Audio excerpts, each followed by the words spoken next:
जीवन के 20 साल हवा की तरह उड़ गए। फिर शुरू हुई नौकरी की खोज। ये नहीं वो, दूर नहीं पास। ऐसा करते करते 2-3 नौकरियां छोड़ते एक तय हुई। थोड़ी स्थिरता की शुरुआत हुई। फिर हाथ आया पहली तनख्वाह का चेक। वह बैंक में जमा हुआ और शुरू हुआ अकाउंट में जमा होने वाले शून्यों का अंतहीन खेल। 2-3 वर्ष और निकल गए। बैंक में थोड़े और शून्य बढ़ गए। उम्र 25 की हो गई और फिर विवाह हो गया। जीवन की राम कहानी शुरू हो गई। शुरू के 1-2 साल नर्म, गुलाबी, रसीले, सपनीले गुजरे। हाथों में हाथ डालकर घूमना फिरना, रंग बिरंगे सपने। पर ये दिन जल्दी ही उड़ गए और फिर बच्चे के आने की आहट हुई। वर्ष भर में पालना झूलने लगा। अब सारा ध्यान बच्चे पर केंद्रित हो गया। उठना बैठना, खाना पीना, लाड़ दुलार। समय कैसे फटाफट निकल गया पता ही नहीं चला। इस बीच कब मेरा हाथ उसके हाथ से निकल गया, बातें करना, घूमना फिरना कब बंद हो गया, दोनों को पता ही न चला। बच्चा बड़ा होता गया। वो बच्चे में व्यस्त हो गई, मैं अपने काम में।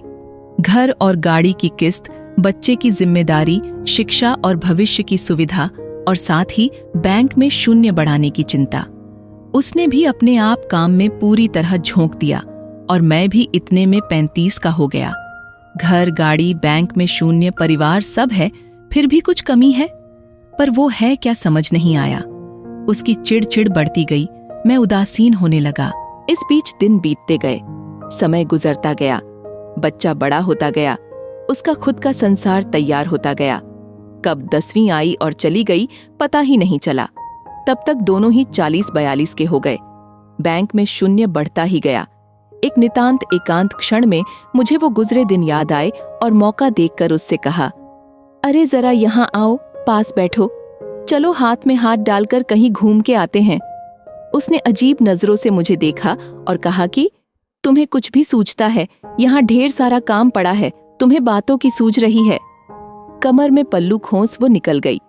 तो फिर आया 45वां साल। आंखों पर चश्मा लग गया, बाल काला रंग छोड़ने लगे, दिमाग में कुछ उलझने शुरू हो गई। बेटा उधर कॉलेज में था, इधर बैंक में शून्य बढ़ रहे थे। देखते ही देखते उसका कॉलेज खत्म। वह अपने पैरों पे खड़ा हो गया। उसके पंख फूटे और उड़ गया परदेश।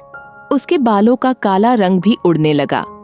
कभी कभी दिमाग साथ छोड़ने लगा। उसे चश्मा भी लग गया।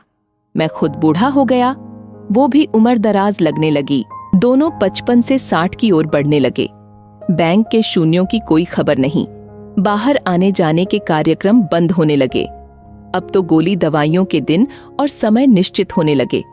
बच्चे बड़े होंगे तब हम साथ रहेंगे, सोचकर लिया गया घर अब बोझ लगने लगा। बच्चे कब वापस आएंगे, यही सोचते सोचते बाकी के दिन गुजरने लगे। एक दिन यूं ही सोफे पे बैठा ठंडी हवा का आनंद ले रहा था। वो दिया बाती कर रही थी। तभी फोन की घंटी बजी। लपक के फोन उठाया। दूसरी तरफ बेटा था, जिसने कहा कि उसने शादी कर ली और अब परदेश में ही रहेगा। उसने ये भी कहा कि पिताजी आपके बैंक के शून्यों को किसी वृद्धाश्रम में दे देना और आप भी वहीं रह लेना। कुछ और औपचारिक बातें कहकर बेटे ने फोन रख दिया। मैं पुनः सोफे पर आकर बैठ गया। उसकी भी दियाबाती खत्म होने को आई थी। मैंने उसे आवाज दी, चलो आज फिर हाथों में हाथ लेके बात करते हैं। वो तुरंत बोली, अभी आई। मुझे विश्वास नहीं हुआ।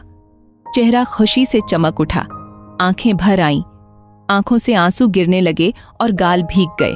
अचानक आंखों की चमक फीकी पड़ गई और मैं निस्तेज हो गया, हमेशा के लिए।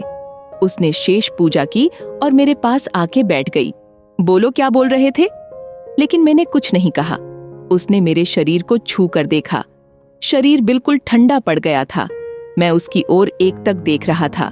क्षण भर को वो शून्य हो गई। क्या करूं? उसे कुछ समझ में नहीं आया, लेकिन 1-2 मिनट में ही वो चैतन्य हो गई। धीरे से उठी, पूजा घर में गई, एक अगरबत्ती की, ईश्वर को प्रणाम किया और फिर से आके सोफे पे बैठ गई। मेरा ठंडा हाथ अपने हाथों में लिया और बोली, चलो कहाँ घूमने चलना है तुम्हें? क्या बातें करनी है तुम्हें? बोलो। ऐसा कहते हुए उसकी आंखें भर आईं। वो एकटक मुझे देखती रही। आंखों से अश्रुधारा बह निकली। मेरा सर उसके कंधों पर गिर गया। ठंडी हवा का झोंका अब भी चल रहा था। क्या ये ही जिंदगी है? अपनी जिंदगी को अपने तरीके से जिए।